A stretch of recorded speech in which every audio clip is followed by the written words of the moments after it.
आता तुम्ही या खडकीमध्ये म्हणजेच प्रभाग क्रमांक 20 मध्ये उभे आहात, तर तिथे सध्या काय काय समस्या आहेत? तुम्ही नगरसेवक निवडून आल्यानंतर तुमचं काय प्लॅन आहे, काय व्हिजन आहे म्हणजे त्या प्रभागासाठी? महिलांकडनं तुमच्याकडून फार अपेक्षा आहे, तर त्या महिलांसाठी तुमचं काय पहिले उपक्रम राहील किंवा काय प्लॅन आहे असं काही? प्रभाग क्रमांक 20 मधल्या महिला ज्या आहेत, जे जेंट्स आहेत, त्यांची खूप इच्छा होती की मी उभं राहावं.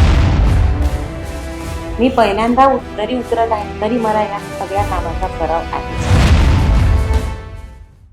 नमस्कार, मी संकेत बोंद्रे आपलं सर्वांचं स्वागत करतो निवडणूक एक्सप्रेस या कार्यक्रमामध्ये. सध्या अकोल्यामध्ये महानगरपालिकेची सगळ्या उमेदवारांमध्ये जोरदार तयारी चाललेली आहे आणि अशातच आज अकोला न्यूज नेटवर्कची निवडणूक एक्सप्रेस आली आहे प्रभाग क्रमांक 20 मध्ये आणि तिथे उमेदवार आहेत सौ सुरेखा मंगेश काळे मॅडम. तर खूप खूप स्वागत मॅडम तुमचं या कार्यक्रमामध्ये. तर सर्वप्रथम मी तुम्हाला म्हणू इच्छितो की तुमचे जे मिस्टर आहेत म्हणजेच मंगेश सर, हे आधी पण नगरसेवक होते आणि आता पण नगरसेवकसाठी उभे आहात. तर तशातच त्यांचा एक राजकारणाचा प्रवास तर होताच, पण आता तुम्ही सुद्धा राजकारणात एक नवी एंट्री घेताय, नवी सुरुवात करताय, तर या मागचं मोटिवेशन काय आहे तुमचं? मोटिवेशन असं आहे सर की माझी म्हणजे अशी काही इच्छा नव्हती उभी राहायची किंवा सरांची पण नव्हती, कारण घर, राजकारण, मुलं खूप ट्रेस्ट येतो. बरोबर. पण प्रभाग क्रमांक खडकी 20 मधल्या महिला ज्या आहेत, जे जेंट्स आहेत, की त्यांची खूप इच्छा होती की मी उभं राहावं, कारण त्यांनी माझ्या मिस्टरांचं काम पाहिलेलं आहे. बरोबर. तो प्रश्नच नाहीये. तर बा यांना उभं केलं तर आपल्याही प्रभागातले कामं तशीच होती, कारण त्या प्रभागातले कामं खूप म्हणजे झालेलेच नाहीयेत असंही म्हटलं तर चालेल, कारण जे नगरसेवक आहेत ते तिथे येऊन पण बघत नाही. तिथं फक्त सोशल मीडियावर चालतं सगळं नगरसेवकांचं. पण माझ्या मिस्टरांचं तसं नाहीये, कारण मलकापूर मधले आणि खडकी 20 प्रभाग आणि 14 हा पूर्ण जॉईंट झालेला आहे. त्याच्यामुळे ते कॉन्टॅक्ट मध्ये असतात लोक. त्यांनी ते काम पाहिलेलं आहे. त्याच्यामुळे मग त्यांची खूप आवर्जून अशी इच्छा होती की बा सरांचं तर काही होतच नाही त्या प्रभागामध्ये उभं राहणं, तर मग यांच्या मिसेसला उभं करायचं, जेणेकरून आमचीही कामं होती. कारण मला त्यांच्यासोबत राहून राहून आता हे राजकारणात बरंच काही माहिती झालेलं आहे याच्यात. कारण त्यातला कुठलाही त्यांचा प्रोग्राम असला बाहेरचा की मला तिथे जावंच लागतं. कारण जेंट्स मध्ये ते जात होते, लेडीज गोळा करायचा आणि जमा करायचं काम हे माझं होतं. बरोबर. हा, पंचायत समिती ते नगरसेवक या पूर्ण याच्यामध्ये म्हणजे एक पत्नी म्हणून मी त्यांच्या सोबतच होती. त्याच्यामुळे मला त्या कामाची पूर्ण सवय झालेली आहे. आणि आता जर निवडून आल्यावर जे काही अपेक्षा असतात लोकांच्या की मी जे कामं करावे, तर जर मी निवडून आली तर ते माझं कामच बोलेल की मी त्या प्रभागात मी काय करेल आणि काय नाही करणार. म्हणजे एक मंगेश सरांसोबतच तुम्ही एक वेगळी छाप निर्माण करणार तुमच्या कामामुळे. त्याच्यामुळे माझा लेडीज फिटनेस पण आहे, तो पण मी चालवते. आणि खडकी प्रभाग मधल्या खूप साऱ्या महिला आणि मुली आणि ज्या विशेष म्हणजे गरीब मुली असतात, कारण त्यांनाही माझा स्वभाव हा असा माहिती झालेला किंवा स्वभावावर खूप डिपेंड असतं. बरोबर. तर काही गरीब असतात, त्यांची परिस्थिती नसते सर फीस द्यायची, तर त्या गरीब मुलींना मी म्हणजे जे वर्कआउट मध्ये प्रशिक्षण असते आपलं, की एक कोच म्हणून ती मुलगी आज कुठेही गेली बाहेर तर ती एक कोच म्हणून तिथे लागेल, असं शिक्षण प्रवृत्ती मी त्या मुलींना दिलेली आहे. आता मी जर याच्यात उतरत आहे तर मला माझ्या जिमचं टेन्शन नाही, कारण ज्या मुली, ज्या लेडीज आहेत, ज्या मी तयार केलेल्या आहेत, त्या पूर्ण माझा जिम सांभाळतात. असं मी तयार केलं, म्हणजे स्वतःच्या पायावर उभा करण्यासाठी तुम्ही पूर्ण तयारी करतायत सगळ्या मुलींसाठी. तर फार छान मॅडम. तर आता तुम्ही या खडकीमध्ये म्हणजेच प्रभाग क्रमांक 20 मध्ये उभे आहात, तर तिथे सध्या काय काय समस्या आहेत, म्हणजे खूप ज्या जनतेने तुमच्याकडे अपेक्षेने तुम्हाला उभं राहण्यासाठी? सगळ्यात जास्त तिथे आहे गटर, नाली ते साफ झालेले नाही आणि पाण्याचा प्रॉब्लेम आहे. आता सोशल मीडियावर सध्या ते चालू आहे. त्याचं चालू आहे की ते काम बिलकुल नगरसेवकांनी केलेलं नाही आणि ते जाऊन पण पाहत नाही. आता निवडणूक आहे तर ते आता जाऊन पाहतात. बरोबर. आज जे काही 5 वर्षाचा कालावधी आहे त्याच्यामध्ये त्यांनी ते काम म्हणजे काही केलं, काही नाही केलं, कारण एक नगरसेवक असा पाहिजे की त्यांनी महिन्यातून एकदा तरी एका याला भेट दिलेली पाहिजे, पण तिथे तसं काहीच झालेलं नाही. त्यामुळे मग आता तुमचे सर्व त्या समस्यांकडे लक्ष आहे. मग आता तुम्ही नगरसेवक निवडून आल्यानंतर तुमचं काय प्लॅन आहे, काय व्हिजन आहे म्हणजे त्या प्रभागासाठी? जे काम तिथे झालेले नाही आहे, ज्या त्यांच्या डिमांड आहेत त्या प्रभाग क्रमांक 20 मधल्या लोकांच्या, तर त्या डिमांड पूर्ण करायच्या आहेत. बरोबर.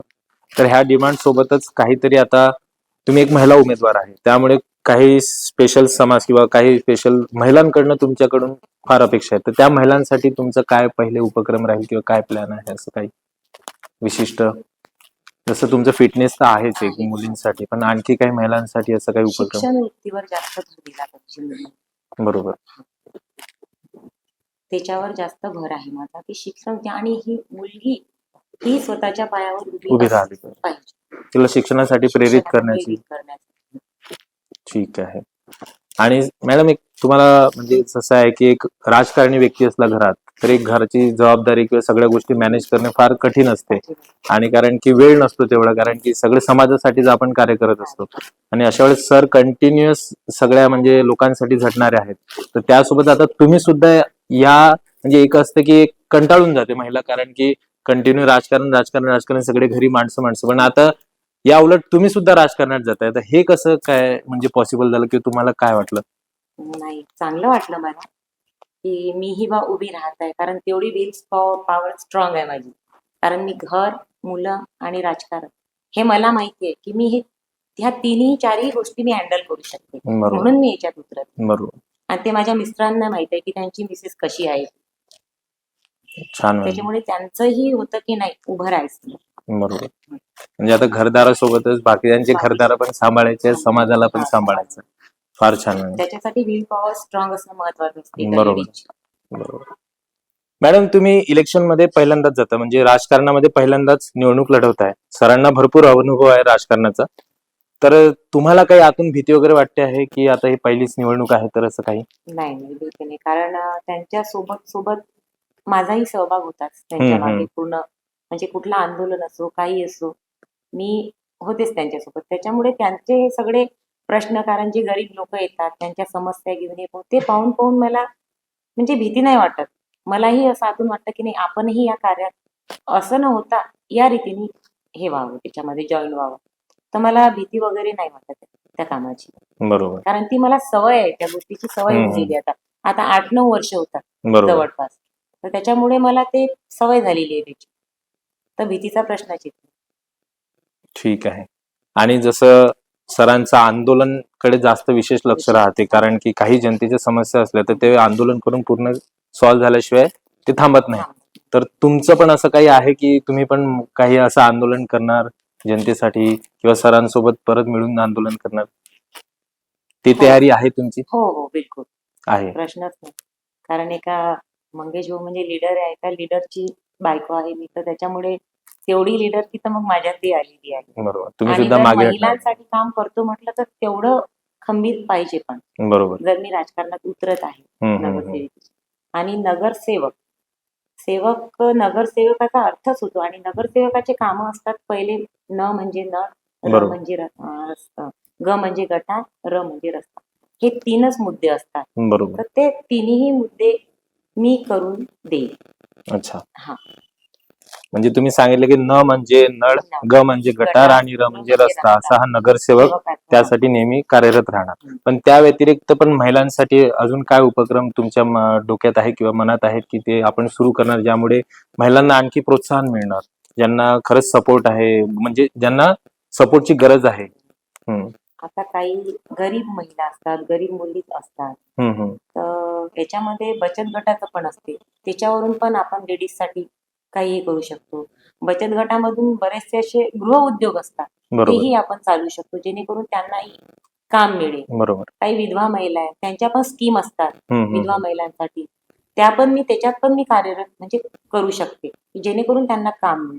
हे असे कामं पण मी मला माहिती आहे, कारण मी सरांसोबत राहिलेली आहे, मिस्टरांसोबत. त्याच्यामुळे मला त्याचा पुरा असा अनुभव आहे. आणि महानगरपालिकेचं जे प्रशासन चालतं, आता हे तर तुम्हाला म्हणजे पहिल्यांदाच निवडणूक लढत, तुम्हाला या बाबतीत कसं माहिती आहे की नाही, म्हणजे कसं? सरांसोबत राहून त्यांच्यासोबत प्रचाराला किंवा आंदोलनाला, प्रत्येक कार्यक्रमात जाऊन मला त्याचं असं नाही की मला माहिती. मी पहिल्यांदा जरी उतरत आहे तरी मला या सगळ्या कामाचा सराव आहे. म्हणजे फक्त सरांचे बरेचसे अर्धे कामं मी केलेले आहेत. अच्छा. हा, कारण लेडीज म्हणा काय म्हणा, कारण त्यांच्या वार्डातल्या ज्याही लेडीज आहेत त्यांचे ते प्रश्न घेऊन त्या सगळ्यात पहिले घरी माझ्या जवळच यायच्या. बरोबर. नंतर ते प्रश्न त्यांच्या जवळ जात होते. असं नाही की ते एकटेच होते. बरोबर. हा, त्याच्यामुळे मला त्याची पूर्ण माहिती आहे राजकारणात. म्हणजे निवडणूक फक्त पहिल्यांदा लढवत आहेत, पण राजकारण तुमच्या घरामध्ये किंवा तुमच्या सोबत कंटिन्यूच आहे. तर खूप खूप शुभेच्छा मॅडम तुम्हाला. पहिल्यांदाच निवडणूक लढवताय, पण तुम्हाला राजकारणाचा मंगेश सरांमुळे भरपूर एक्सपिरियन्स आहे किंवा सर्व माहिती आहे. तर नक्कीच तुम्ही जनतेच्या अपेक्षा पूर्ण करणार आणि सगळ्या समस्या सोडवणार प्रभाग क्रमांक 20 मधल्या. तर तुम्हाला खूप खूप शुभेच्छा. धन्यवाद मॅडम.